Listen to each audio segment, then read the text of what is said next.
I get excited anytime the opportunity comes up for me to do my impression of Captain Marco Ramius, the captain of the Red October, the submarine at the center of the movie and the book by Tom Clancy, The Hunt for Red October. And of course, Marco Ramius is played by the amazing actor Sean Connery. And any chance I can in life, I like to do I think I do a pretty mean impression of Sean Connery as the vaguely Lithuanian captain in the Soviet Navy. Gotta love the Cold War. But that's not the part of Hunt for Red October that is on my mind today for episode 30. Instead, it is the part where the U.S. submarine is tracking the Red October, which is, tough because it's pretty silent. And all of a sudden, the Russian submarine turns in a maneuver that is known as a Crazy Ivan. The idea that all of a sudden the submarine is going to make a 360-degree turn to make sure no one's following it. And it's kind of a big emergency. And they yell out, "Con, sonar, Crazy Ivan." And I think of that line every time something in my life needs to change direction. And that certainly is true with today's episode of Solo Queue. So stick around and find out what crazy direction we had to take today. Here we go.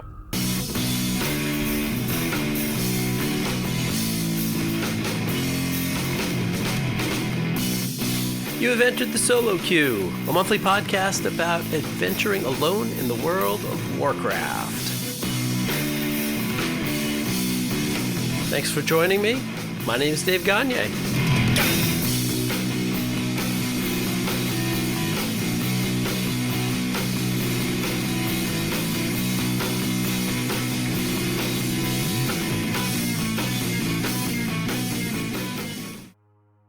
Welcome back to Solo Queue for episode 30.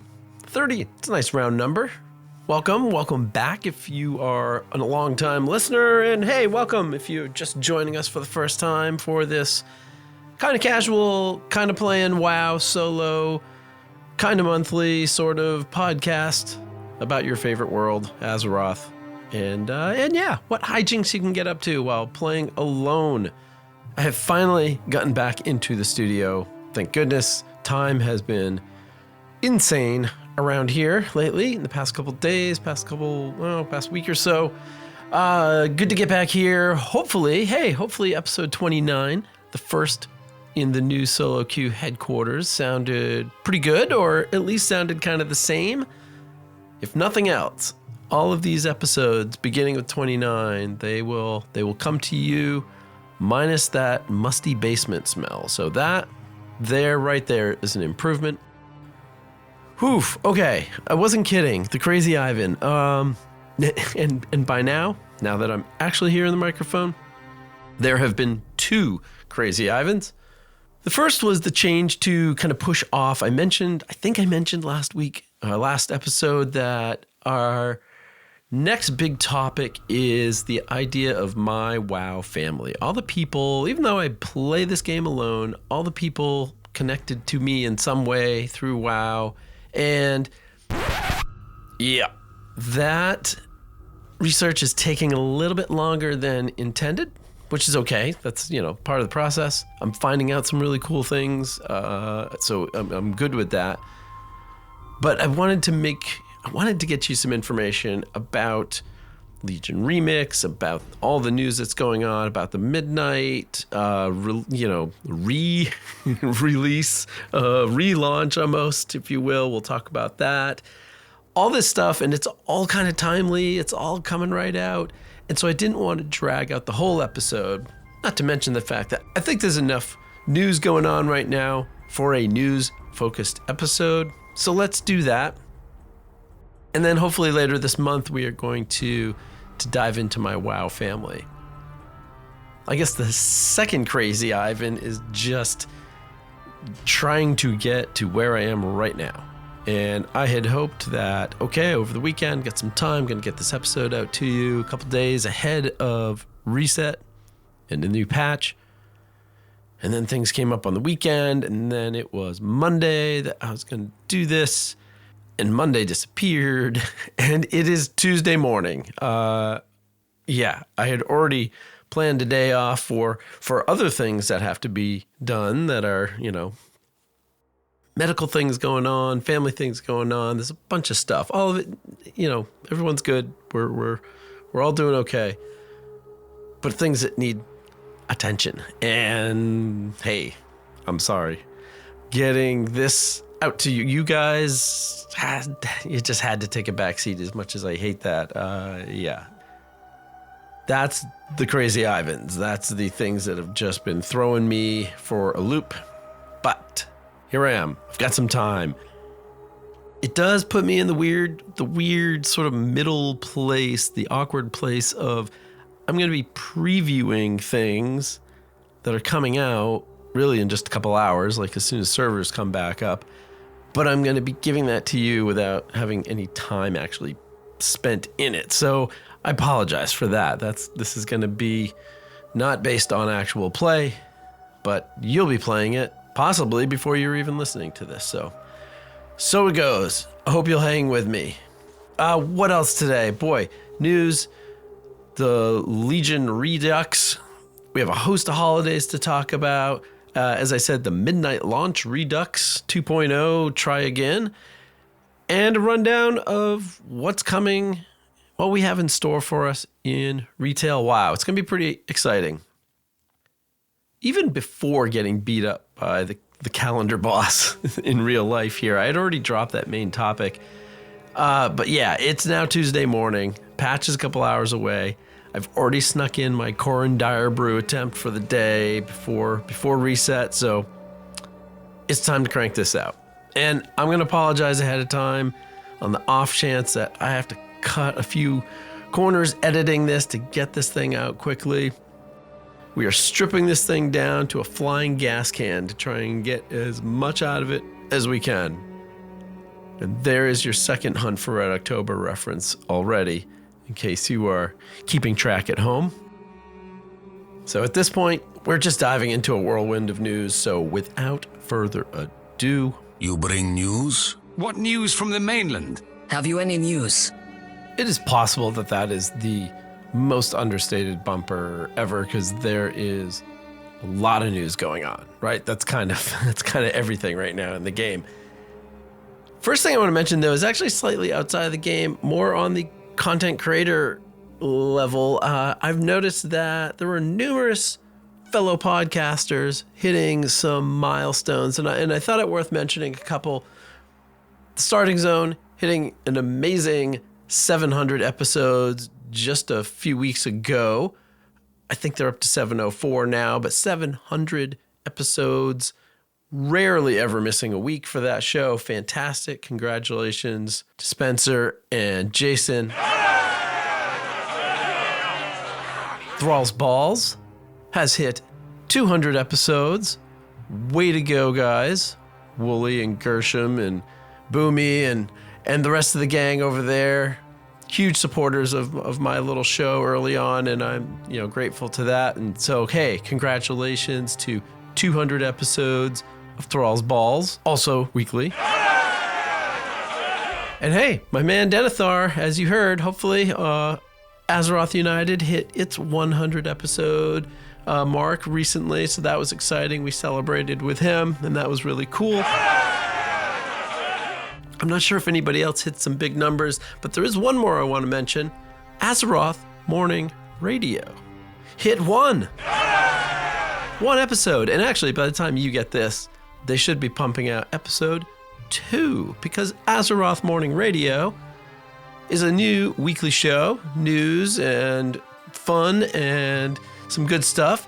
Jibs and Cash have been podcasting in various other game spaces, so they are not new to that.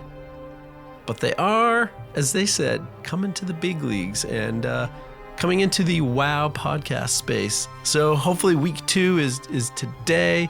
They're probably somewhere putting the finishing touches on their episode right now for you to listen to. Either before or after Solo Queue. It's going to be before because they're going to beat me, I think. Anyway, first episode, I loved it.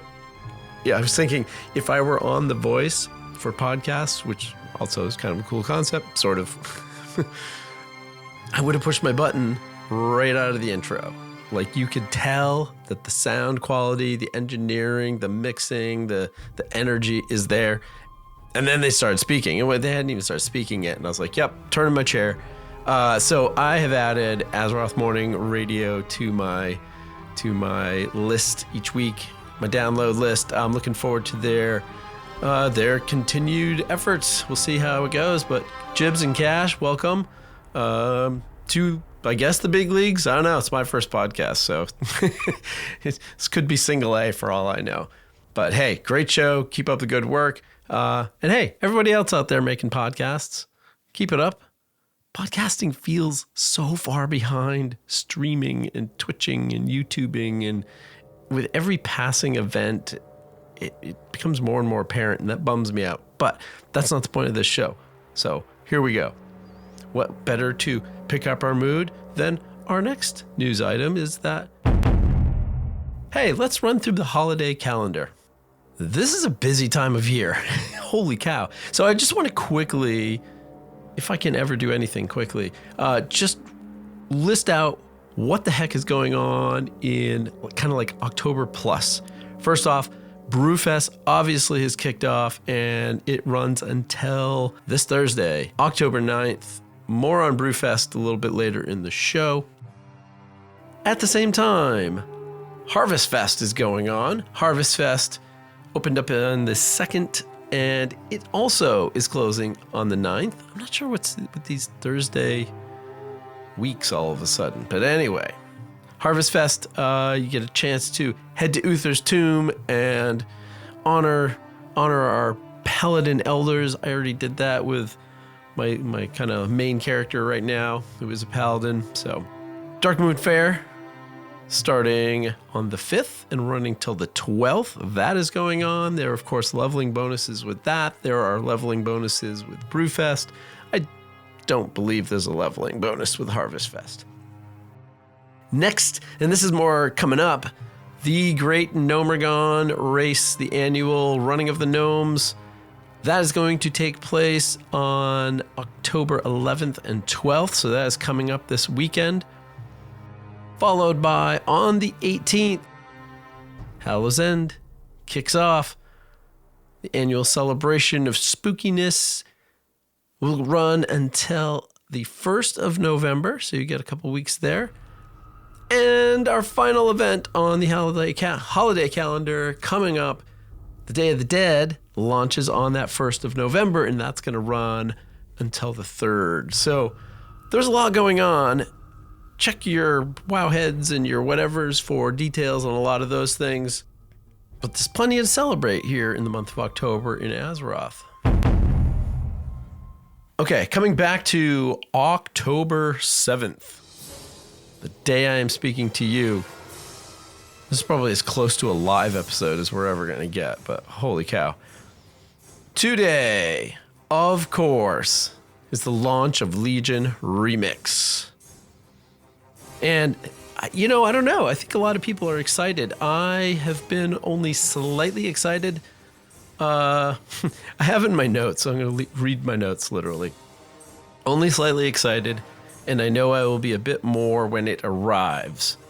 Well, it's like hours away, so we have hit that point where it has arrived, and predictably, I am getting more excited. Frankly, I'm such an in-the-moment kind of guy that, and life is so busy that I don't tend to look ahead a ton. But in doing the research for this episode, in making notes and just getting the things down and discovering what actually is in Legion Remix, I am, getting more excited, making some plans. It is causing some consternation, and I'm going to walk you through that. So I have done all of the Legion order halls, meaning there's nothing, there's no experience in the game that I need to go back and oh, I have to check this off. I would do them all again because I like them and I forget all the stuff and it's fun to experience it. But I'm left with the question of, well, what should I play in Remix? Like what literal character, kind of race class combo should I do? Compound that, add that to the fact that I already am at character cap. Now, I'm pretty sure, and I can't wait to confirm this, because I looked this up the other day and the internet was like, what? You can't have 70 characters in Warcraft. What are you talking about? Like, nothing I searched referenced the raising of the cap, which I know I mentioned in great excitement a few episodes ago. And the internet's like, what? No, that didn't happen. No. So I hope that I haven't been totally punked on this. This would be bad. This would be really bad. This would change my plans. So, okay. I know I've got if it's 65, I got to retire somebody, which I'm okay with. I know there's one character who's been sitting there on the retirement block. Actually, he was the last character I ran through Mr. Pandaria remix. It was kind of a last minute, I guess I'll do another character. And then he got up to 20 and I think he got me the bronze I needed to whatever. And then he was done. He's sat there at level 20 ever since. So I can retire him. So what is the perfect character for me? Well, I came to an answer, actually. A Draenei. I think a Draenei Warlock. I'm not sure why I decided Warlock. I actually don't play Warlock very often, but I decided on a Draenei Warlock who, once he gets, out of the remix out to 80 and into the regular game, he's going to then go do the Eridar appearance quest, because that's one of those things lingering on my to-do list that I have not gotten to. So I can't wait to do that. So he will be an Eridar, I guess, whatever that means. Yeah, I'm looking forward to going through that quest line because I haven't, and I want to see what the whole story is about there. So great, I've got my character. I'll trim a spot for it. Hopefully I get those other 5 slots. I'm counting on that. So I'm good. I've got my character. I'll get in there. I'll mess around a bit. I love Legion. It's the first full expansion that I ever played. It's the first launch I participated in. It is so rich. It is so full of stories, full of class stories. I liked it a lot. I've leveled through it countless times since then. I don't know what else I need to do in there. Now, of course, there's the new Mog and there's the new mounts and mounts that I, obviously never got. So yes, there are things I can do. And then they said, there's a class mount for each class that you level to 80. And then the panic set in. I was like, oh no. At best, as you've just heard, I have 5 free character slots. There are 12 classes. 5 slots, 12 classes. 6, I guess, with the Kultiran retiring, so the Draenei. So yeah, so I'm halfway there, if that's the thing. Except, in those 5 character slots, I got to get some Haranir that are coming. I got to get a Void Demon Hunter that's coming. So I really don't have 6 character slots. And I know. I have 65 characters. This too. You're saying, what? Come on, dude. Really? Do you need them all? I collect characters like I collect books. I have a lot of books. I love books. I like books. I love them. I've not read all my books. I'm not claiming to have. And I know that sometime when I move off from this world, be it tomorrow or in another 50 years, there are books that I own right now. There are books that I have owned for decades that I probably will not have read. But that's okay, because I can at any moment. I can turn around to the bookshelf and grab something that is there and I haven't read. Yeah, I love having those books. And I love having these characters. And yeah, I don't play them all a lot. And sometimes I don't get to them for a couple of years. But that's okay. They are there. They're waiting. Unlike the books, I actually have played all the characters at least a little bit. So, some of those books are a little bit jealous of the 65, soon to be hopefully 70 characters. So, okay. Loving Legion, loving all the stuff. In my mind, I'm like, oh, crap. I need to have all 12 of those class mounts. that seems horribly unlikely. Getting 12 classes up to level 80. I mean, I got excited. I think at this moment in Mop Remix, I was more excited for Mop Remix than I am Legion Remix, just for reasons, whatever. And I did 2 characters that made it to level 80 and one that made it to 20 and is about to get retired. So with that level of interest and time, basically, does it look good that I'm going to get 12 all the way through? It does not. It's unlikely. That said, I know the leveling craziness and power and all that might get out of control again, and maybe it's possible. I know that I need the Druid Flight form at minimum. Like being a lifelong Druid main, yeah, I need to. So okay, I need to prioritize. Which ones do I need? Which ones are good? Which ones are okay? Which ones are classes? And then I'll do as many as I can. And then okay, the wheels start turning and start planning, and borderline like, okay, am I getting ready for this podcast episode, or am I just off on a tangent? That's debatable. If I'm mentioning it here, maybe it all counts. And so my first thought was, okay, I have a server. I have 4 characters on Argent Dawn. It is a dead server for me because I never play there. I have those 4 characters back when I wanted characters on numerous RP realms so that I could go farm things, basically, so I could go farm the Vista Pandaria rares. Everything has changed since then, but I have these 4 characters who were created, got no gold, they have no infusion of gold, they're just kind of sitting there. I have one that got up to 70 in the anniversary event, the others are now in the, I think all in the 50s, 40s, 50s, but I rarely play them. So as much as I like those characters, they could be retired. I think I would move the 70 and retire the other 3. So I've gotten 3 slots. Maybe I need to retire. This is my next idea. I could retire some low-level characters that I have, and low being 40s. I think 40s the lowest character I have other than the 2 earthen. But I could retire a low level from each class, then recreate them, same name, same aesthetics, recreate them as time runners, and essentially, level them through there.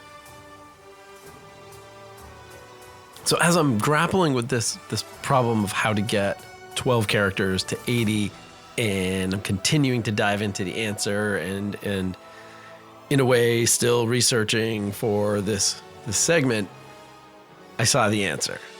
And I noticed that on the list of, hey, here's all the stuff on offer, you can get these class mounts by leveling a character to 80, and you will get the class mount for free. Or, here's where most of my anxiety went away, you can purchase them for 20,000 bronze a piece. It's like, there's the answer.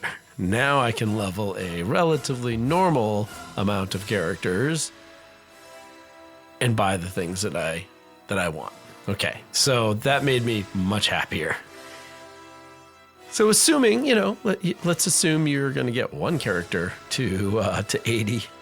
You get that class for free, and if that's all you do and you just want to make 1 character and pump out the bronze, it's going to cost you 220,000 bronze to buy the rest of the class mounts. That was a big sigh of relief. And if that seems like a lot of money, 220,000 bronze for those other mounts, you apparently didn't look at the list of prices. As I continued to research, what else caught my eye? Well, there's going to be 33 new and exclusive mounts in Remix. So 33 new mounts for this. I'm actually not sure if that includes the 12 I just mentioned. I assume it must. So if that's true, 21 more mounts out there in the game, added to the game for Remix itself. There are 28 rare mounts from Legion. The listing says 28 rare mounts that are difficult to farm. And I suppose that may be true. That's, I'm not sure why they mentioned it that way. But anyway, so there are 28 rare mounts out there that you can purchase. And they range in cost from 10,000 bronze to 100,000 bronze. A whole bunch of them are at 100,000. And I'm not sure why the prices. I skimmed the list, and there are some very normal mounts that I already had that are worth 100,000, and then there are others that are 10, whatever. Rhyme or reason, I couldn't tell you. But still, I thought, okay, I have a lot of numbers going on, prices going on. I know what I need. I need a spreadsheet. But I don't think I need to make a spreadsheet. So I remember what happened in MOP. Somebody made some fantastic, gear spreadsheets so you can track what you wanted, what the costs were. So if you want to do the same thing, just search Legion Remix spreadsheet and you'll find one. I clicked on the first one. It looked very familiar to the last one, so I don't know if the same person made it. I'm going to throw a link in the show notes, but it is not hard to find. It is a Google spreadsheet, so whatever. I hate that they don't translate well into Excel, which is where I do all my spreadsheeting fun. But alas, it has a list of all the things. You can check the box. It basically says, oh, you've got this, and it knocks it off the price of things that are still available. The spreadsheet said, I don't know where I get some math. I did some math where I think the total cost of everything is close to 10 million bronze. The spreadsheet, I think, had a number of around 8.5 million bronze. Just looking at the mounts, and this is not including the class mounts, there's about 3.2 million in bronze worth of mounts. And I have 700,000 worth of mounts. So I'm looking at a bill of 2.5 million bronze if I want to get all of these mounts, 2.7 million with those class mounts, depending on how many I can get for free. We will see. But of course, this isn't World of Mountcraft. It's also World of Mogcraft. So yeah, there was so much more on offer. The world apparel, the raid gear for each tier, which costs between 20 and 30,000 per set. Dungeon gear is 15,000 per set. There are toys and pets ranging from a mere 5,000 up to 100,000. And there's one more category at the end of the spreadsheet. Housing decor. You can start shopping for your house with 17 Legion-themed items. From the spreadsheet, it suggests that you're going to earn them from achievements in Remix, but then you can purchase additional items once you've earned it, and the cost of those is between 5,000 and 30,000. Interesting stuff. I did not do enough research on the Blizzard sources to find the information about the housing decor, but the spreadsheet, the explanation it listed, it seemed pretty clear that you'll earn these things. And then remember, when you get into housing, if you want multiple items, you actually need to purchase multiple items. It's not you have the appearance once and you can paste it 100 times. So it looks like, hey, 8, 10 million, whatever. If you're going for the whole kit and caboodle, well, get started. Stop listening to this podcast and get grinding, because you've got a lot of bronze to find. I'm frankly kind of glad I've gotten over my sort of FOMO, collect them all craziness, and I think I did a good job in MOP Remix of saying, yep, I'm going to target certain things, get the things I want, and not freak out. And that's my goal this time as well. Try and crank out those mounts, see if there's a few Mog sets that I want to grab that I don't have, and yeah, have fun. So what is Legion Remix going to be for me? What's going to happen? It's going to be around for a while. I want to say, I don't have this number in front of me. It goes into January, I believe. So it's here for a little while, which is great. I know that time goes quickly, though. November, then it's December, and it's like Christmas and New Year and crazy, and then New Year starting, and then boom. So I know this is going to go quickly. If I had to predict, I'm going to say that I will definitely grab every class mount. I'm going to, this is prediction, I'm going to level 3 new level 80s. I'm going to get Druid, of course, Paladin, and Hunter, and then I'll have to buy the rest. That's my hunch. And then, as I said, as many mounts as I can grab, fate and time and how generously the bronze flows, that will determine the final outcome. Okay, that was some big news, but there are other things going on. What else? Well, today, October 7th, is the start of the Turbo Boost event, the first phase of the Turbo Boost event. Today we'll see the upgrade tracks for hero and mythic gear get extended from 6 steps to 8 steps. So the existing gear that you have, you can now upgrade it 2 more steps further. And augmented crafted gear will be available, presumably, for those same new steps. The rest of the Turbo Boost event, which is designed to kind of catch you up, boost your gear, take you to the next level, make you a little bit overpowered.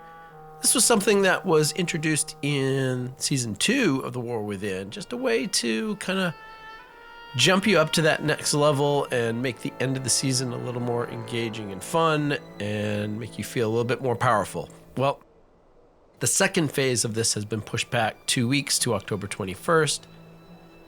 That is when you can begin to acquire the 9 puzzling cartel chips. You can use the cartel chips to purchase gear from the current raid tier. You can buy Mythic Plus trinkets. Again, just as another way to acquire more gear a little bit more quickly and a little bit more powerful gear. Look for the quests for the cartel chips at the Great Vault. That's where you're going to earn the puzzling cartel chips. In addition, on October 21st, you will also have a chance for catalyst charges to drop. So not just the every 2 weeks or whatever it is drip feed. You're also going to be able to get catalyst charges from Mythic Plus dungeons, from the Mana Forge Omega raid, in Delves, and from rated PvP content. So watch your loot that drops in all of those different forms of content.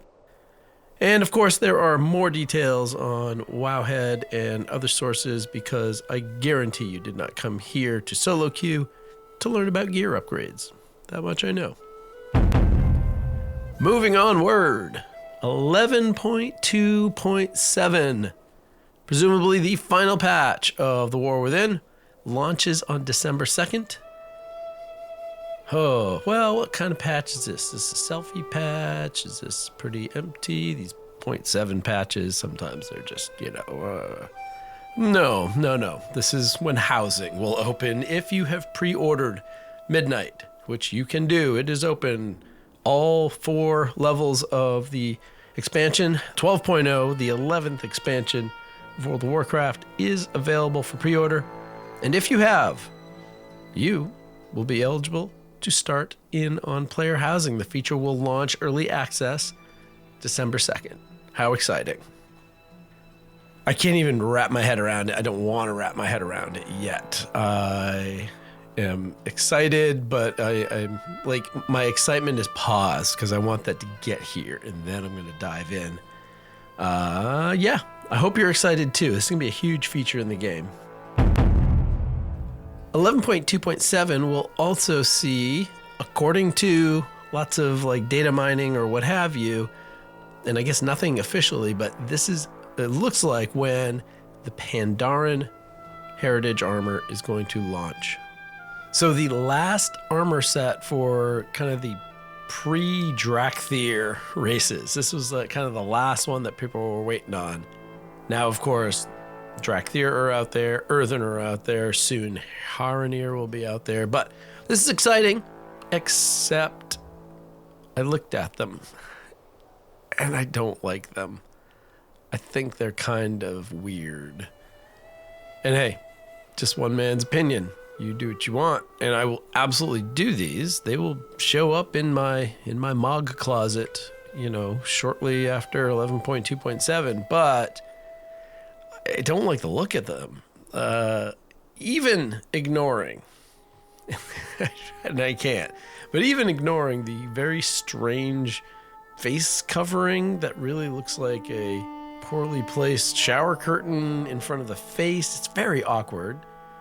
I don't remember seeing that in game, so I'm not sure what it's referencing. And I'm sure it references something or something. I'm sure I'm wrong.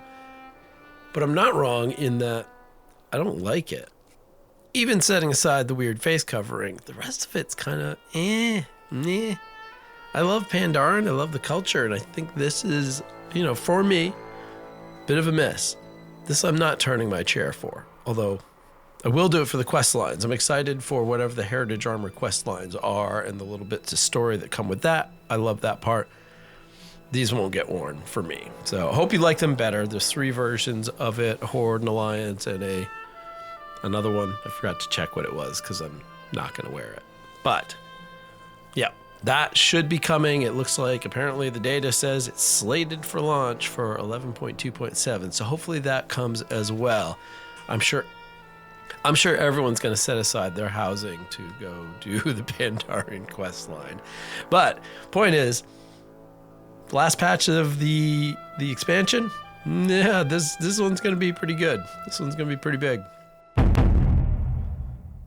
Ever onward in our news. And while this actual event happened slightly in the past, it is news about the future. It's time for Midnight News. So now, as midnight descends, and the second, darker chapter of our trilogy begins, Xal'atath has returned to Azeroth, leading an army known as the Devouring Host, intent on snuffing out the light of the Sunwell and plunging the world into darkness. The alpha version of Midnight is available for those who got accepted into alpha or who were given alpha access. It is available for testing. It is in the hands of many, including many content creators right now.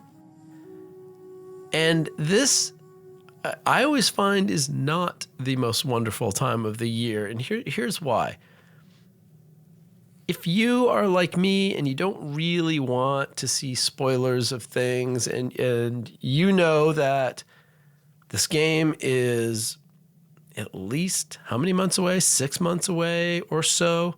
I'm starting to see a lot of people guessing late February, early March, which I think is great. Also, I think that's reasonable and logical. But that's 6 months from now. And even if it's not spoilers, I don't want to spend 6 months staring at gameplay, staring at images of things people have found and all this amazing stuff and not be able to get to it. It feels oversaturated. It feels oversaturated to see all of this stuff all the time. And I know it'll tail off. This is the exciting week where everyone's jumping in and putting their videos out and their posts out and this and that and the other thing.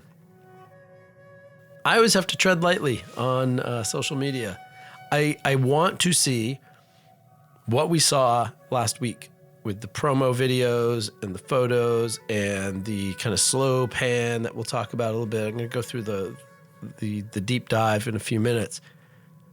I want to see what Blizzard puts out in front of us as part of that hype machine. Great.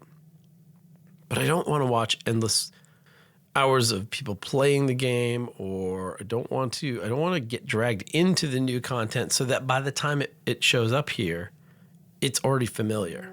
Like, that's just me. Again, that's just me. That's not my jam.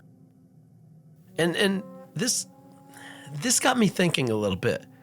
The zealousness in which alpha seemed to just go out and now be in your social media faces got me thinking, I'm not sure alpha is as much about testing as it is about marketing. And no doubt there was testing going on, and early non-Blizzard participants in the game are getting in there. They're doing stuff. They're giving feedback. I think that's super important, and I know it's still happening. But does it have to be posted everywhere? That's the thing. If you say, hey, select group of people, including maybe content creators, because you guys know the game in a way, that's very specific and great and wonderful. Here, test this. Also, click the non-disclosure agreement so you don't pump this stuff out ahead of time. That could happen. Now, would it make it less attractive? Absolutely. I get it. But this feels like marketing to me. This doesn't feel like it's as much about the testing. And because we're 6 months out, that means, this is the uncomfortable season where I'm going to try to keep my head down and not see and scroll past stuff and not just catch glimpses and things I don't want. And that, that's nearly impossible now. I mean, being a content creator myself, I need to be putting stuff out there and hopefully doing a little interacting and what have you. But call me grumpy, but I don't like this change. I don't like this shift towards the long marketing campaign, even though I understand it. I don't like it.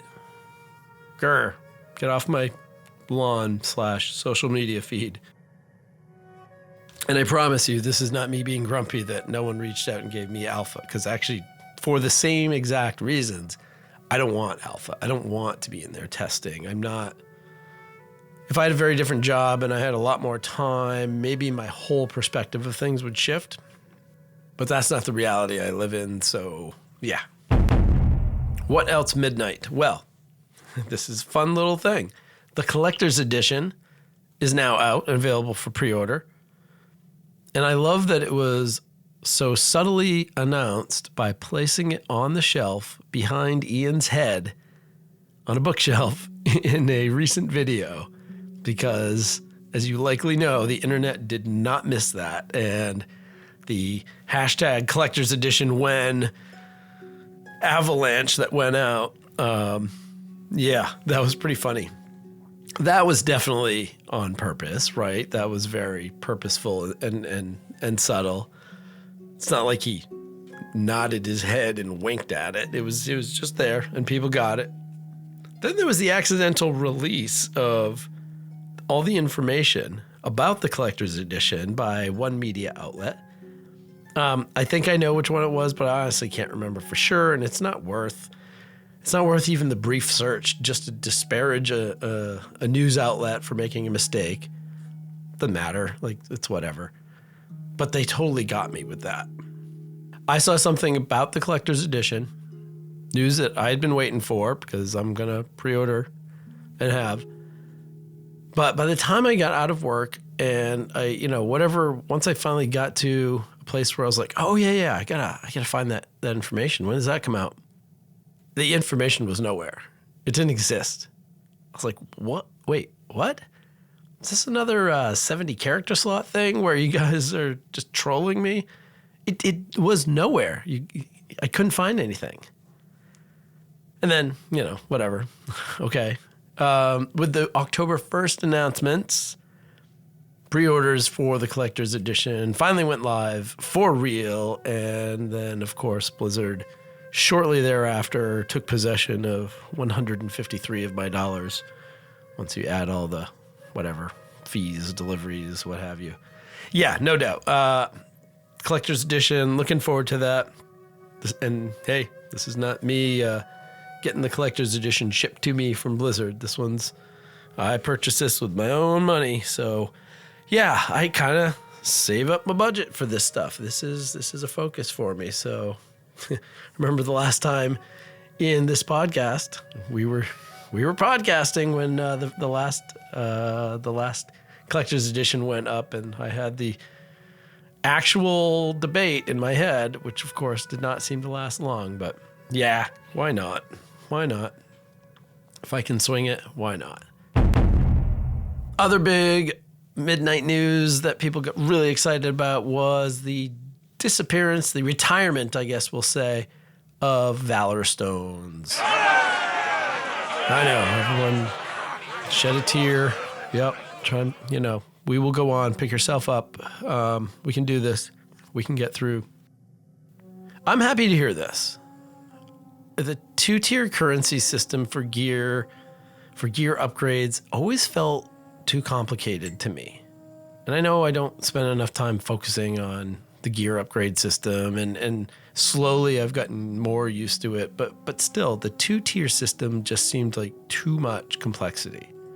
The crest currency is earned relative to the difficulty of the activity you do, which translates to the commensurate level of gear. That makes sense. It's complicated, but it's logical, right?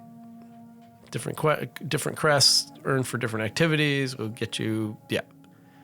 The addition of the second kind of general currency on top of that, which is earned from general activities that are not the crest activities for the most part, questing, world quests. On paper, that seems fine. I understand it.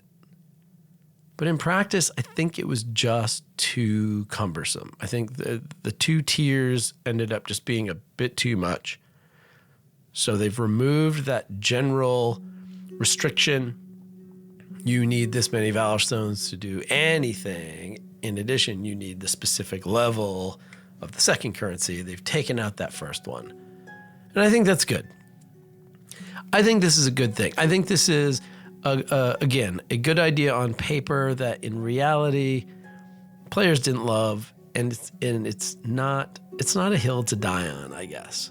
It's not the place that Blizzard wants to say, nope, we definitely want you to have this specific level of complexity for these reasons. And I don't think these reasons were never good enough to overcome the fact that a lot of people have issues with the system, or even specifically with Valor Stones.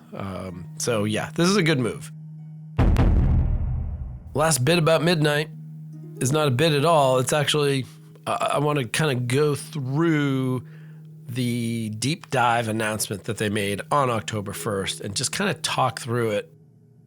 Made some notes as I went, because I think this was literally, I think I joked about it earlier, a redux, like a 2.0. Like, let's all just pretend group amnesia that we didn't actually launch, and let's relaunch Midnight. Because the Gamescom announcement and the days and weeks that followed were a giant crap show. And everyone knows it, and who knows why, and hopefully the people who need to know why, and they're working on never doing that again, and maybe this is the first step towards not doing that again, because this event was great. I mentioned the Gamescom thing should have been the height of hype, and it really tanked. It really tanked that hype machine. The Midnight relaunch, re-announcement, deep dive video on October 1st kind of got the hype machine back on the rails, and I'm excited about that. Where does it start? Well, it begins with Chris Metzen, who's supposed to be at Gamescom, and, Lord knows what happened. We never got an official announcement. For all I know, he's doing the same crap I'm doing, like real life stuff got in the way. People had medical stuff, or who knows. So I'm not one of those people who's like, rah, they said Chris Metzen, I'm sad. Well, here he is. What's up, everybody? Here he is in the video. So good, great. Although, he looks like he's been tied up against his will and forced to sit in a chair. This is not a man whose energy should be confined to an armchair. And I get the vibe that they're going for and whatever, but you can see him like, I need to move around. I need to be on the stage. I need to be calling to my people. Chris Metzen does not look super comfortable just sitting and chatting, FDR fireside chat style. So that was fun. That was entertaining for me to watch him kind of, get through. Great to have him open and close the whole thing. Thought that was super well done. He gave us a recap of the story so far. This whole buildup of, oh my God, and here's all the stuff. And Xalatath and the Devouring Host are taking over the Sunwell, and you have to save everything. But first, let's go through a bunch of features and stuff. It was a kind of a fun build-up. And then we get to Ian. Ian gets into his bit and introduces what ends up being something I really, really liked. And I was not expecting this. This was a narrated, long-form recap of story and tour of Midnight's expansion features.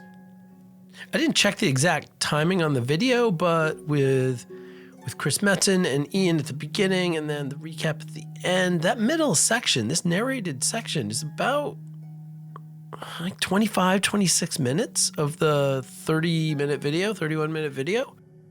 So this was great. I like the style of it. I like the catching us up. I like the tour through the zones and the features and the things. I loved the voice actor. The narrator voice is super good. It's new. And I think it was just the last episode I mentioned the voice acting and the starting racial zones and the great voiceovers that those had, and the fact that the actor had passed away. I did a little poking around. Earl Byrne, possibly. I'm not sure of the pronunciation. He was an American actor who died in January of 2023 at the age of 81, and his voice was the voice of those powerful, opening dialogues when you start a new character and it zooms you in through the racial zone, starting zone, right to your character. I always thought that was neat. It zooms you in-game right to your character with that great voice acting. Well, this has a similar vibe. It lacks a little bit of the bass and maybe a little bit of that deeper depth of Earl's voice, but I like it.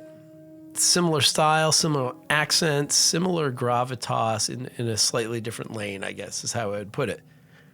The new actor is not super new. David Shaughnessy is the English actor who has also done, stage and movies. He is a producer and a director. He's done a lot of voiceover work for various movies, Big Hero 6, Star Wars Rebels, various video games, all sorts of video games.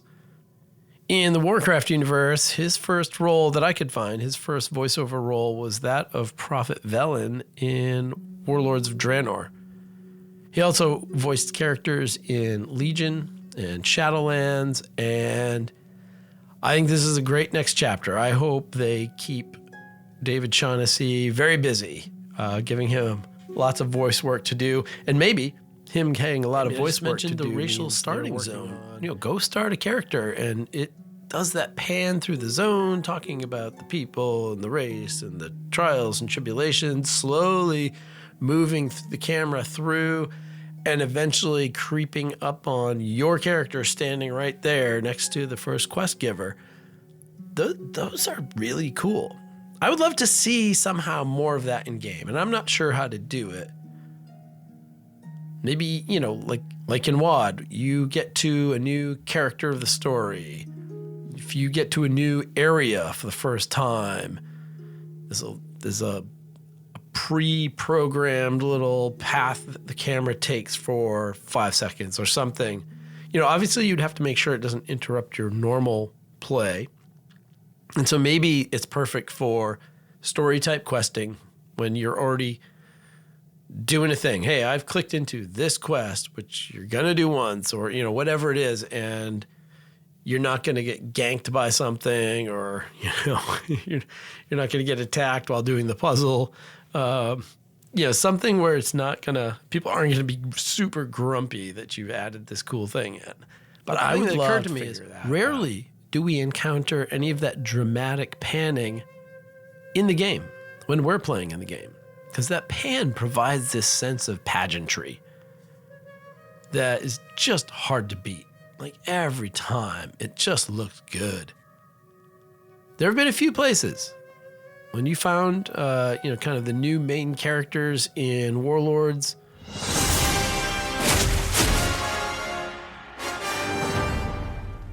it would pan to them and play that little triumphant music.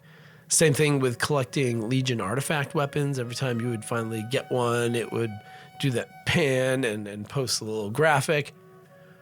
I think more of that. I would love more of that. From Eversong Woods, you are going to have, it seems like 3 different options to move the story forward. You can go to the Haranir homeland zone of Harandar, which looks kind of amazing. I love the range of microclimates and subzones and the diversity in there. And I could be wrong. It feels like there's actually no city, which there might be. I'm not claiming that. But one of the things that made me think of that is they said, oh, the connection of the Haranir to nature and to natural things. And I thought, oh, wouldn't that be cool if there was actually, there are vendors placed here, there, and everywhere, but there's not actually a city. I thought that'd be interesting. Anyway, we'll find out. Zuluman is the other option. And it looks like, again, this is a fantastic new version of something that we know, except much, much bigger. It sounds like. We'll see. Somebody put a map of something and suggested, oh my God, this is so much bigger than what's already there, the dungeon that's there. So looking forward to that. The third option, essentially before you get to the end of this campaign questing, you got to go through Erator's campaign quest line. So a more story-driven adventure in which we go through Erator as he figures it all out and finds his place in the world, and probably a good time to remind you that there is a book coming out, a WoW novel. I forget what it's called. I don't have the notes in front of me. I'm sorry. And I also haven't pre-ordered it. I haven't gotten all the Warcraft books. It is that's a longer term goal for me, but I do want to read about Erator. I'm super interested to learn more about him. I did not get much of him because I wasn't playing the last time he was in the game. So he has a book coming out. Check that out. It sounds like it's going to pair very well with this story-driven adventure. And then we get to the Voidstorm, the final zone, where clearly we're ramping up to that battle with Xal'atath, who, is the bad guy. Just saying. Feet and all. And then they said something interesting as they're transitioning the video from one thing to another. It is a line that says, "These delves, dungeons, and raids are the real font of power." And I thought, ooh, that feels like confirmation that delves are kind of here to stay and stay as an end game pillar.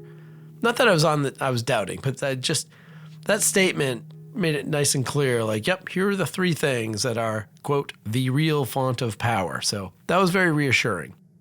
The video then moved into a Delves preview. It mentioned Parhelion Plaza as a section of Silvermoon City that is going to serve as an outdoor delve.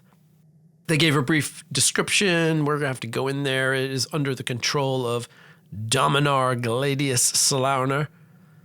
And we have to go in and drive out the forces of the void. So there you go. That'll be that delve. There are 9 others. And of course, by now, Bran is retiring from his position as your delve companion. We're going to have Valyra Sanguinar stepping in. And of course, as a rogue, Valyra will be very comfortable slashing away at her enemies as a DPS role. When she's a healer, she is going to be using Vampiric Reaping to steal health from enemies and drop it around the area as big red orbs that you can run through and get healed. So that was interesting. And then tanking, when she is in a tanking role, rogue tanks when, she uses an ability called Your First Mistake, which I think is maybe one of the best names for an ability that I can remember. Your first mistake to hold threat, to hold the attention of your enemies. So, and they mentioned in the video, she also provides various poisons and buffs depending on the role that she's in. So boosting you and helping you in certain ways. So this will be interesting. I think it's going to be great to freshen up that companion role and see where where things go and give people other voice lines to be super annoyed at for a year and a half or so. They dipped into dungeons real quick, and I gotta say, they did a walkthrough of the Windrunner Spire, met the bosses, like open house at the dungeon. It was kind of funny. Exciting to return there. I'm looking for a more fleshed out experience. I realize that's kind of a funny pun, given that everyone there is a ghost, but fleshed out. The bosses look really cool, like thematically. I like the story of the Windrunners. I'm glad that they're going to go back in that direction. Yes, despite the debatably bad chapter of Sylvanas, from Battle for Azeroth all the way to Shadowlands, okay. Hey, it exists. How do we get past it? How do we recover from it? This feels like the start of that, frankly. We know, from comments from Maria Hamilton a couple times, we know that Sylvanas is coming back in some way, shape, or form. So I'm hoping that with, some steady writing, they can find a good path for all three of these sisters. All three, hoping. We will get to see the slain brother Lyrith in the dungeon as well. So he is there. So we're going to get 4 Windrunners. How's that? And from the cinematic, from this video open house, it looks like there's kind of a ton of story in this dungeon. And frankly, because of that, I'm really looking forward to this as a follower dungeon, as, going through at my own pace, checking everything out, taking it all in, because it really looks good. I'm super excited for that. And I don't know how often I've said, ooh, I'm super excited for a dungeon in an expansion. So that's kind of cool. Sadly, given the half-hour nature, this is the only open house we had in a dungeon. The other dungeons are Magister's Terrace, Murder Row, both of those in Eversong Woods. In Zul'Aman, you have the Den of Nalarak and the Mesera Caverns. In Harondar, we have the Blinding Veil. And in the Void Storm, I think it's the Void Storm, that last one, we're going to have the Void Scar Arena and Nexus Point Zenith. So those are your dungeons. There are going to be 3 raids, of course, as we already knew. The Void Spire is going to be 6 bosses to kind of kick things off. This feels like, a lot of big voidy battling. We have the Dream Rift, which I know a lot of people originally were like, ooh, is that where we beat, one boss, only one boss? That must be the Xal'atath fight or something. And the line in the video says it is the boss of the raid is an quote, an undreamt god that never should have been. How's that for just planting a seed in your head? An undreamt god that never should have been. So it's definitely not Xal'atath. I'm super curious. So there you go, the Dream Rift. And the final raid of the 3 in the opening of Midnight is the March on Quell Danas. Clearly the epic battle for this part of Midnight, for the opening, the opening patch, the opening content of Midnight. I believe that is 3 bosses. I don't think they said in the video, but I think we're either 2 or 3 bosses. I think there's like 9 or 10 total. So there you go.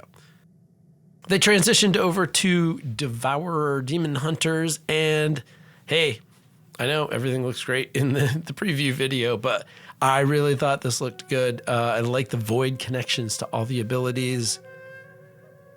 And here is where, my preview of this, I can be a little bit different than, or I'm kind of unlike many of the more vocal types of players, and I can almost hear other content creators. I haven't yet, because I'm trying not to listen ahead if I've got an episode coming up, but I can already hear some of them saying something along the lines of this.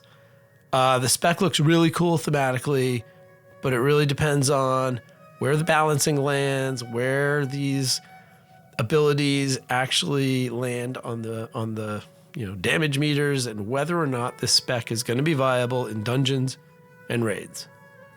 And I've no doubt that that's correct. What's nice is I am completely unencumbered by that reality. And it is reality. I'm not disputing that. I mean, obviously, if you're making a group and you want to bring in a fishing group and not waste your time, waste your night, you want a character, you want a class and a spec that can actually do something. Luckily, I'm not beholden to those numbers. If it's cool, I'm going to play it, and I'll enjoy it. And I'm glad that I can play these characters and enjoy that theming and all the craziness going on and the visuals and the abilities without actually having to worry about the math. In a way, I feel fortunate that that's my play style. I don't have to worry about whether this is viable or not. I just get to add them to the roster and play them when I want. So I'm totally looking forward to creating a new Void Elf Demon Hunter, as well as playing the Devourer spec, which I will probably just combine into one character. Why not? Speaking of players, they then transitioned, of course, to the Haranir playable race. And again, I'm really excited. The models look great. Anytime there's a new druid, I'm on board. I love the connection to nature. I love the druid forms that they put out there. The Wolverine for the feral, love it. The balanced druid form looks super interesting. I almost never play balanced druid, but it looks really good. So I'm going to definitely check that out. So yay, Haranir. Already own 2 slots on my roster in the future, so that's exciting. Onto the prey system, they mentioned that there are the 3 modes, the normal, which is that introduction mode, hard, where the difficulty starts to ramp up for you, and then nightmare. And I love the quote in the voiceover for Nightmare. Nightmare is just about the fastest way to gain intimate knowledge of Midnight's many new and scenic graveyards. That's good. I love the opt-in nature of this system. I like that it has cosmetic rewards only, not power. It's not demanding people go to it, but if you want things. And hey, I'll say this now. I'll probably keep saying it, but the argument that, Blizzard's making me do this because I want all the things, I've stopped believing people who say that for the most part. Because if you have everything in this game, you probably are playing 40 hours a week, 50 hours a week. I don't know. Like, there's so much stuff in this game. I can be as addicted and as obsessive as a lot of people. And the sheer amount of stuff has broken me of that, of the need. I need to have all those cosmetics. Every now and then I get my dander up about something and I want that thing. But if your argument is Blizzard is making me play this so I get all of these rewards, there's no way. There's no way. There's like 8 people in the world who have everything, right? And that's not to say that I'm not sympathetic to that idea of, there's a lot there. I feel, man, there's a lot there.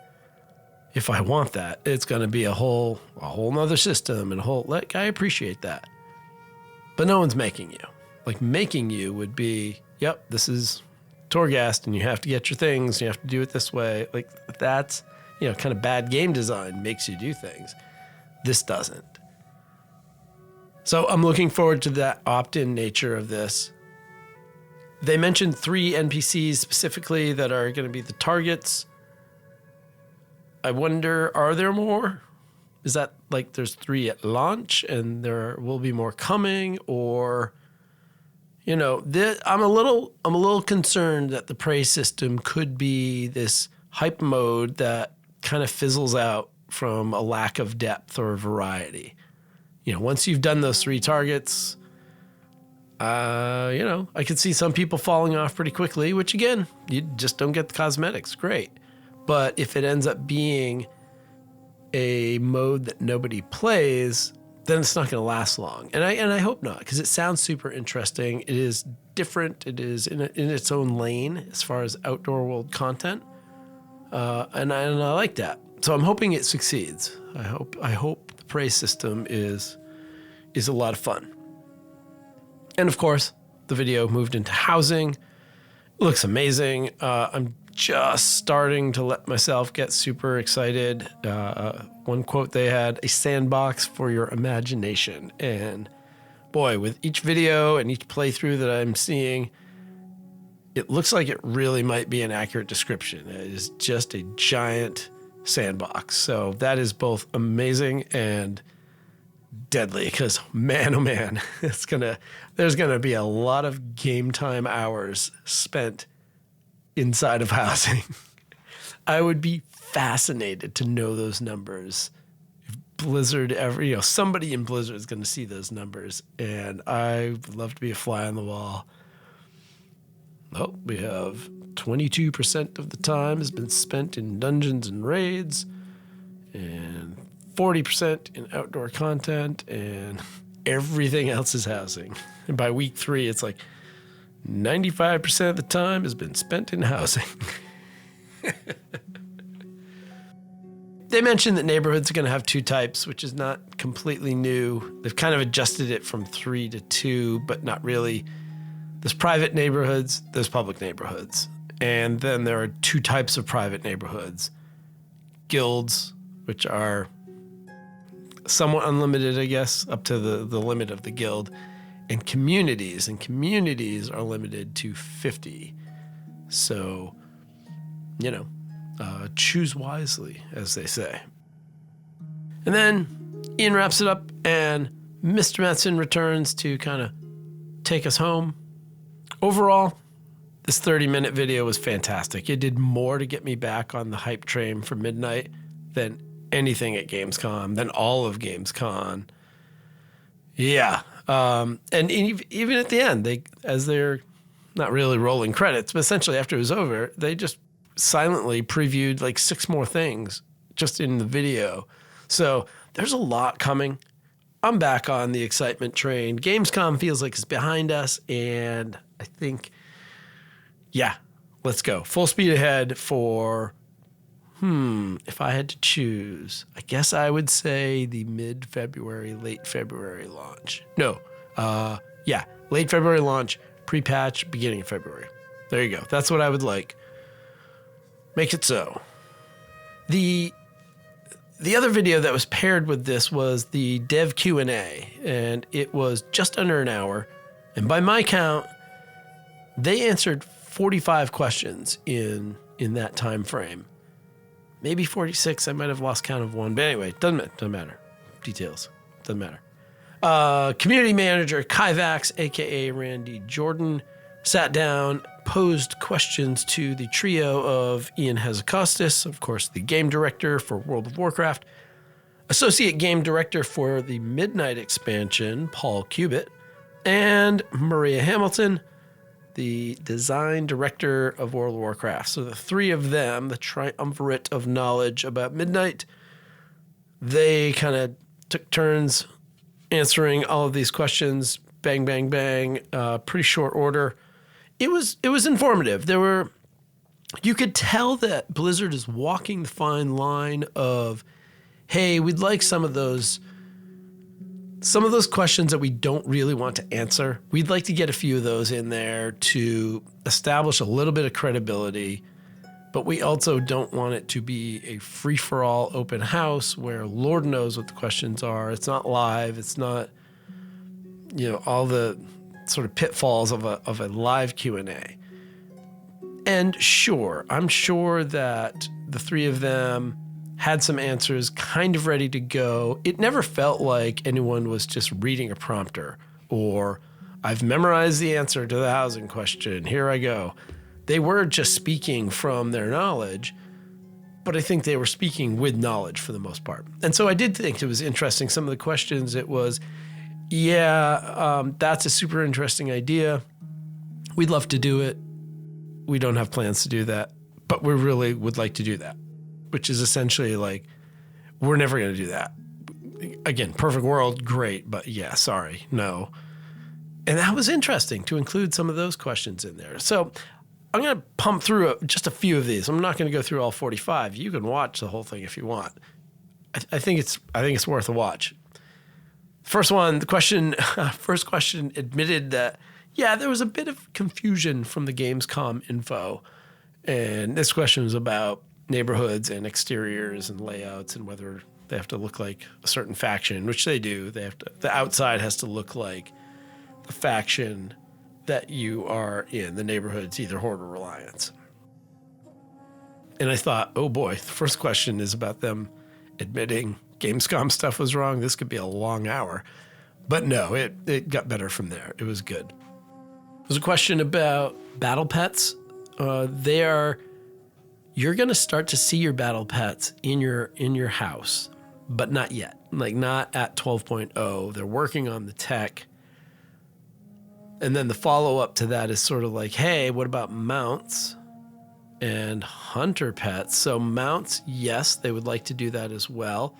Both battle pets and mounts are account-wide.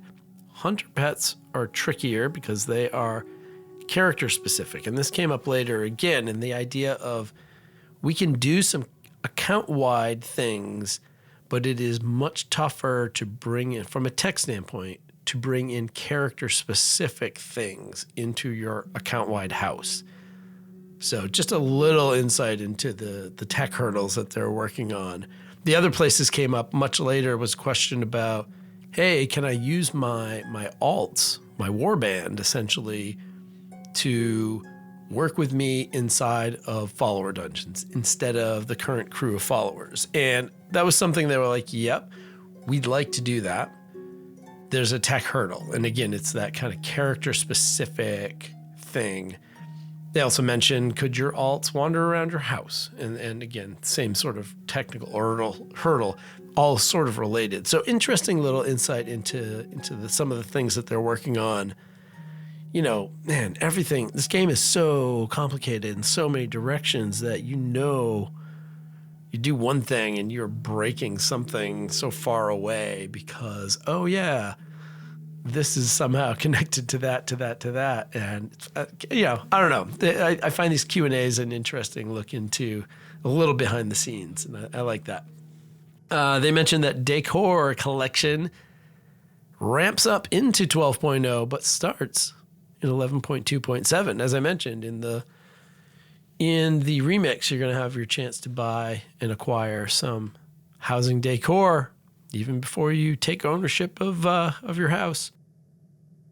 They mentioned that the prey system is going to be part of the world mode in the Great Vault system, so that's exciting. Kind of joining, that doesn't guarantee it'll stay forever. If it's bad, it'll get booted, but, giving it some legitimacy and another reason to go do prey. If you're like, I am just delved out, hop into the prey system, and depending on the level that you're participating in, it's going to reflect that in your Great Vault choices.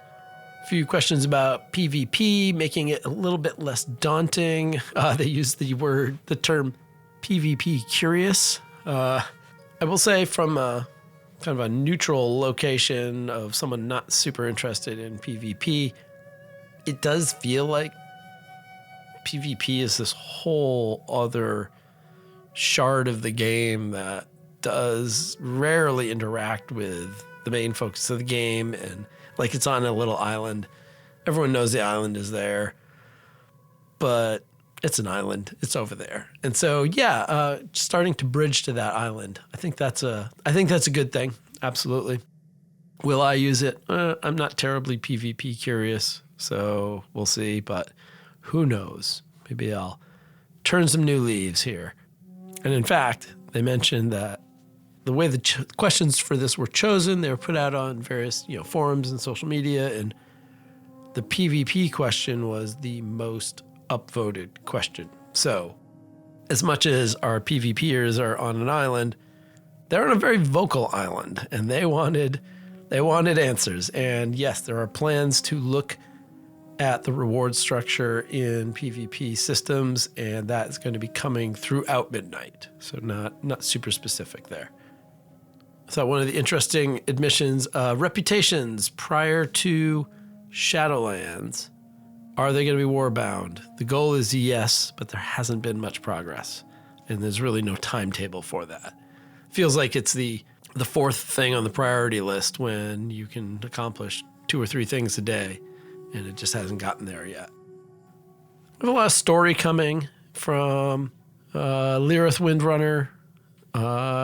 People asked about Isvol'jin and a whole list of other trolls. There are a lot of trolls coming, but not maybe all of them that they listed. They were super vague about it, but there's more troll story coming. And even stories about the Tauren and the, I don't know, is it Wild God? No, Anshe. There are going to be stories of Tauren mythology coming in The Last Titan. A little bit in Midnight, but I think more in The Last Titan. That's exciting for fans of the Tauren races. Brief mention that in housing, you're going to need 10 players to charter a private neighborhood. Part of the answer for that is you need enough participants to, kind of be able to do the endeavors, which are the neighborhood-wide systems of gameplay. Less than 10 people, that may be difficult, especially as the way they're designed. They also mentioned it's a server issue. If every World of Warcraft player wanted their own neighborhood, that's a lot of instances, shards, whatever, to spin up, and frankly, that probably would blow up the world. So by limiting it to a minimum of 10, at least to start, and then they see how performance issues are and what have you.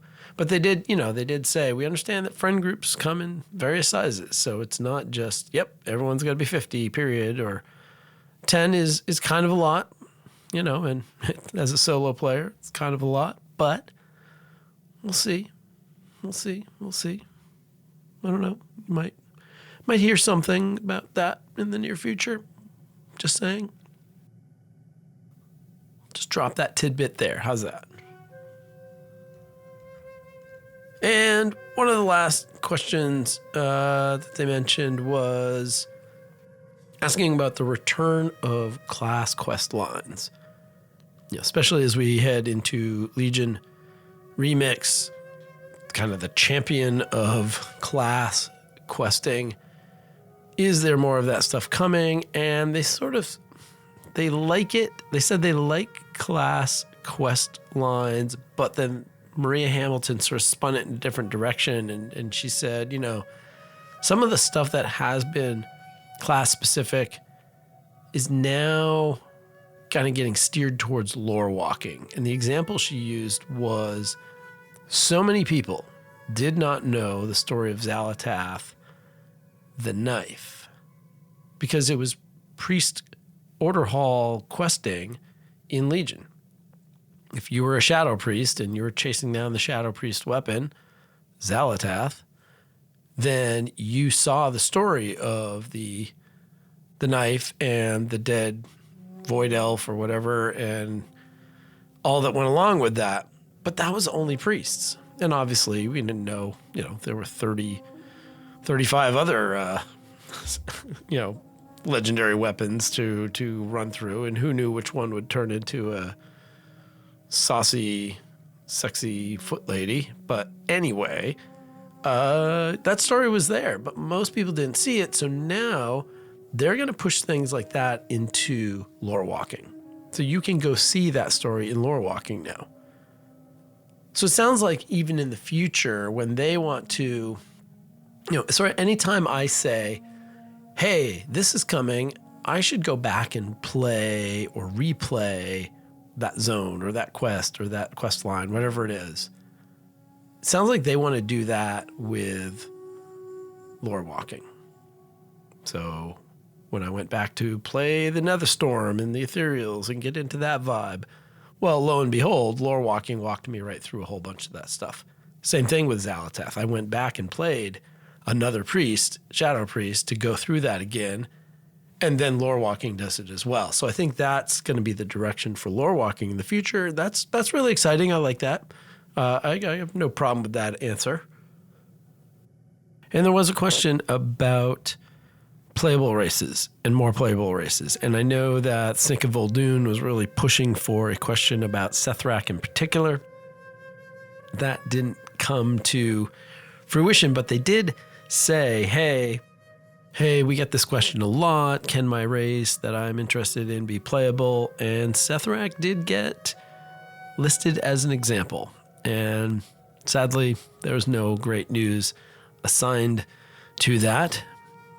The logic behind it is essentially this.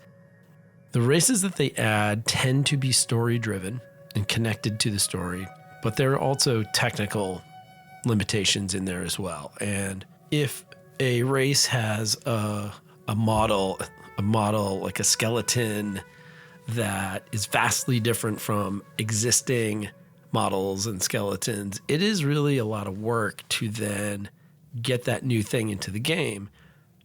But it's also more work going forward, maintaining, making sure that every piece of armor now also fits this new shaped thing, this new size thing. And so, a lot of the races that people pine for aren't just a different flavor of Blood Elf or a different flavor of something that exists. It's kind of new, kind of different, and if not very new or very different from all the other existing playable races. So I can appreciate that. And, I guess we hope that there are ways to overcome that a little better in the future, and that the story does just drive us in more directions. And, I know Snick of Voldoon is going to keep pushing for Sethrak, and I'm with you, man. I'm with you.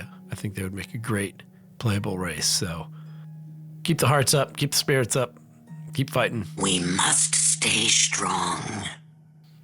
The final question that they had, they said, was a cobbled together question from many about player power progression changes in Midnight. They mentioned the changes are going to be granular, kind of incremental. They mentioned that the current system is very granular, very incremental progress, which they liked it, but it's complex. Sound familiar? So, and they ended on a good note, clearly.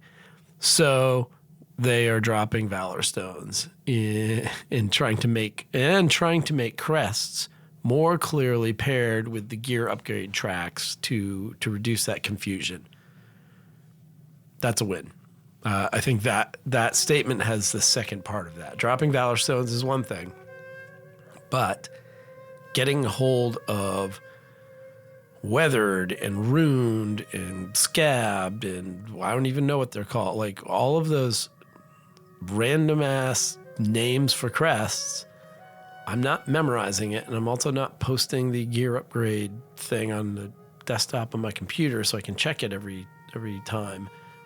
Making that more clear that this crest pairs with this. And I don't know if that's as simple as saying, this is a champion crest. It will upgrade your, wait for it, champion gear. Like, is it going to be that obvious? I kind of hope it is that obvious. At least I can make a connection. I don't know if that's too boring, but somewhere in between boring and not boring, but horribly confusing, there's a sweet spot. So I'm hoping that they find that. So if you watch these things on YouTube, after you finish Deep Dive and then Dev Q&A, YouTube's like, oh, hey, seems like you want to know about Warcraft. Why don't I show you one of these 8,000 content creator interviews with devs? And I was like, holy cow. Like, I don't watch streamers. I don't pay a lot of attention. I know a lot of big names, but I probably don't know a lot of big names. But there were a lot of people I had never remotely heard of talking to these big three, Ian or Paul Cubitt. And so this is not me saying, hey, my tiny podcast should have an interview with Ian as well. No, that's not what I'm saying. But I think the bigger podcasts in this community should have interviews with Ian. And I was really bummed. Honestly, I was like, oh, hey, it's Annie Fuchsia with Ian, I'll watch. And I watch for like a minute. I'm like, I can't do it. A, there's 50 more of these, and I'm not going to watch them all.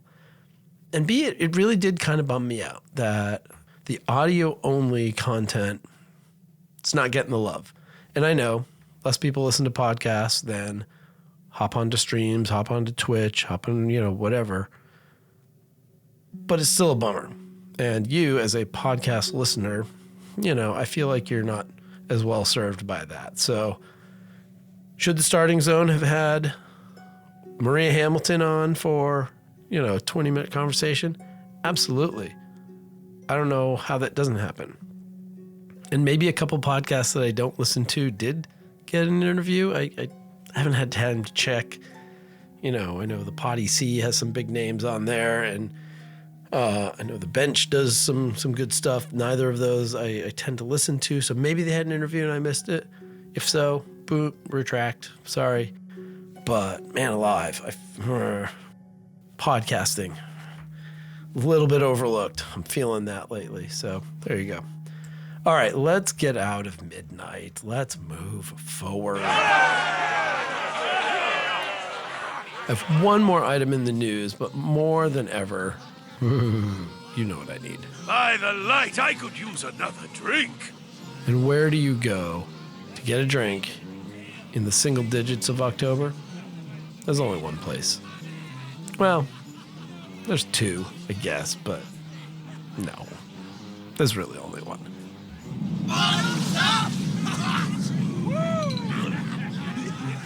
Okay, we are here at the foot of Iron Forge at Brewfest. Great to meet you. And I need a drink. Interestiana pint? Choose wisely. But there's no Badlands bourbon today. We are staying in theme, in lane. I think it's going to be the Barley Brew Dark. That kind of is the right drink for the moment. The Barley Brew Dark. And we'll see what other beverages we need to get into before this episode's over. But we're going to start with that. Brewfest, of course, is going on right now. And had I done this episode days ago, I would have given you a little bit more about what's going on. But you have 2 more days if I get this all edited very quickly and get this out. Brewfest ends on Thursday, October 9th. It's a huge holiday. There's tons going on. I literally just paused recording to look through a few things, and I learned new things that I didn't even know existed. There's a lot.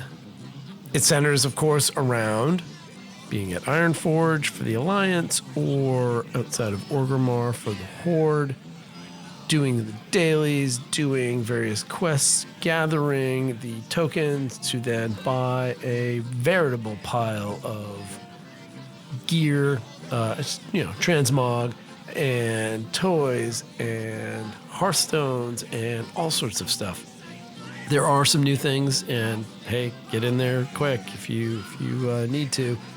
The Brewer's Balloon is new. The Dark Iron Ceremonial Armor set is new. The Brewer's Mog, which is the kilt and the shawl, looking very cool. Those things are there. They're going to drop from the events and the new community event that is going on, which is there. You got to do a few quests to get you up to speed on how to gather some ingredients, cook some food, and serve some patrons. And then once that's done, you go beat the boss. And kind of like the community style other events, kind of like theater troupe. The more you do, the bag quality, you grab the green bag, the blue bag, the purple bag, and you get more stuff. So do all that. It's kind of fun. It's not so bad. Something new, and in 4 years maybe we'll hate it all, but I think it's a nice little update. There's the Brewfest Bomber Mount, which everyone's talking about. Hey, you got a hidden Corn Dire Brew to earn that, so get your daily attempt on that. And then the thing I just learned is there's a lot of stuff not at Ironforge or Orgrimmar. It is out in the world at keg camps and all sorts of stuff. So, hey, I'm not going to preview the stuff because You could go find it if you need to, and you probably already know it, but there is a lot to do. Which brings us to our last, there are not many segments in this episode, but our last segment, What Have I Gotten Up To? And it kind of centers on Brewfest, so let's go there. And what have you done lately? Brewfest for me started slowly, and really every year I'm so busy that it's the holiday that I would like to get to more, and then I don't. And this year, a little less busy normally, except for these couple days. I didn't really get started until the 2nd of October, so I missed the whole first week or so, and then I've lost a bunch of days. But I started like, okay, I need someone to get in there, to go do Brewfest, but also to get some leveling. Like, why would I just take my main, who's already 80 and whatever? So I grabbed my MOP Remix level 70 Paladin and thought, okay, yeah, I went through a bunch of the quests, and then at the end I'm like, why am I singing Orgrimmar? I like the Horde, but there's something not Brewfesty about Orgrimmar. It just feels so very alliance-y that whatever. Okay, so I'm there in a Horde Paladin, and I thought, why is a Paladin guzzling beer? That's a weird mess. So I finished getting through everything once. I thought, all right, I gotta switch. I gotta do a Dwarf. And then I thought, oh wait, I need to do my Earthen. My Jizo, who I mentioned last month, has a goal of becoming a brewmaster and a lore master and lots of things. She heard about Brewfest while leveling in Pandaria and thought, oh, I need to go. And she did. And so she went over to Orgrimmar and she started running around doing all the things, doing the community event.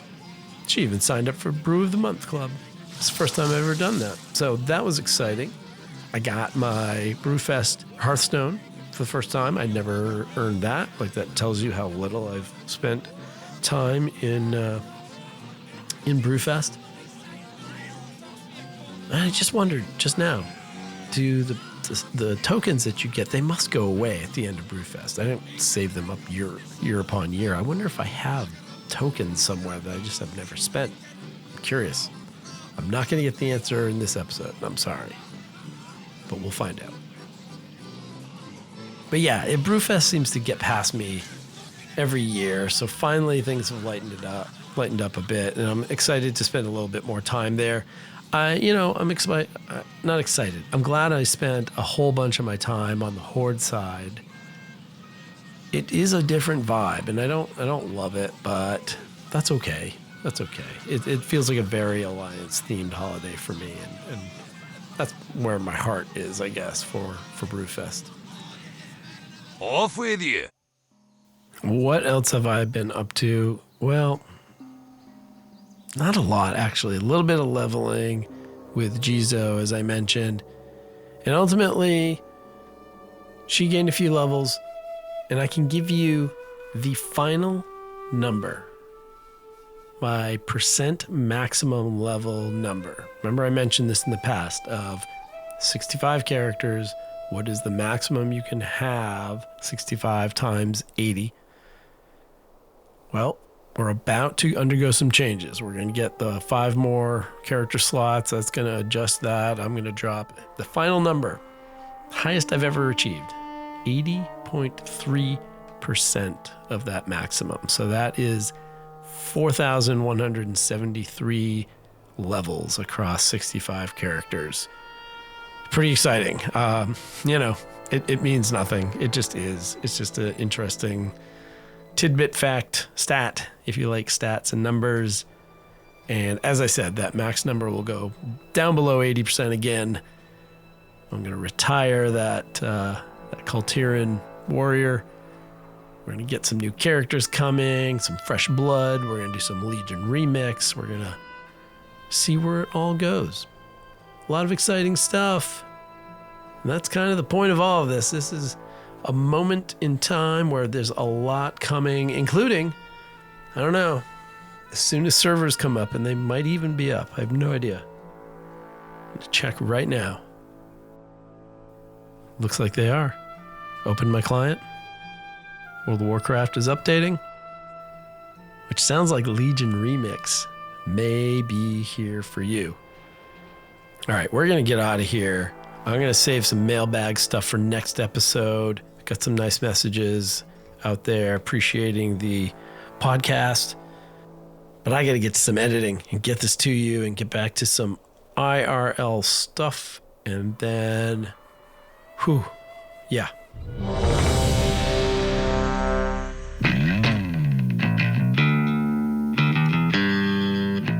Never mind our time in the queue being up. I have no more time to be in the queue for a bit. So, yeah, I got to go adjust that character spreadsheet. I got to do some editing. I got to put a few things behind me. And then we are headed into the heart of October. Lots of those holidays I mentioned. This is a good time. And remember, December 2nd, housing is looming. So get your pre-order in if you want to do some housing early. All right. All the music that you hear is the work of the amazing people at Blizzard. And I can't wait for the launch of the Midnight Music. It's always a fun holiday unto itself. Hashtag don't play muted. Come on. The music bookending the show is by my friends in the doom metal band Ogre. And I do want to thank everyone who made this episode possible. My lovely and supportive wife.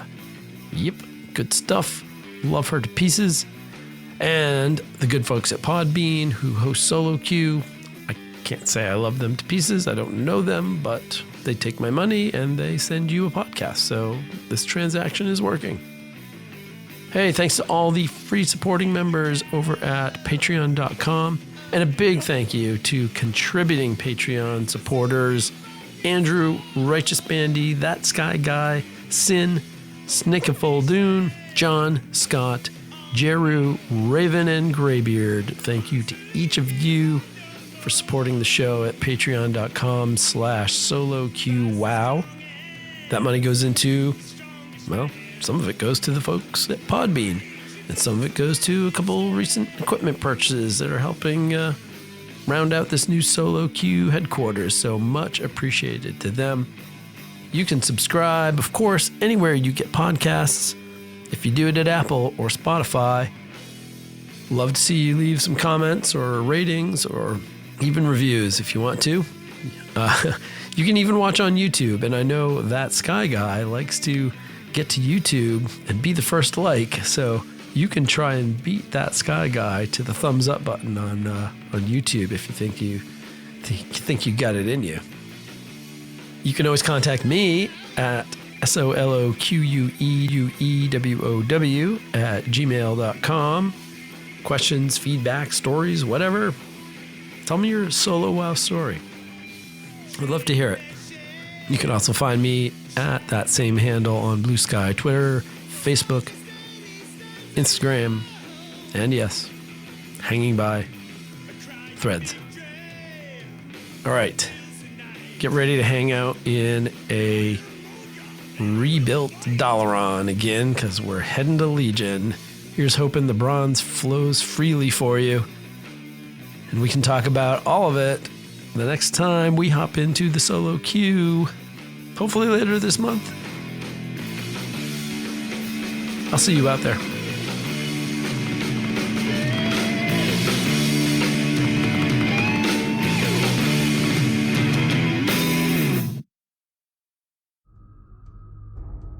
Verify distance to target. 1 ping only. See? It's not bad. I once even did this impression for an actual Navy admiral in the submarine corps. He was not terribly impressed.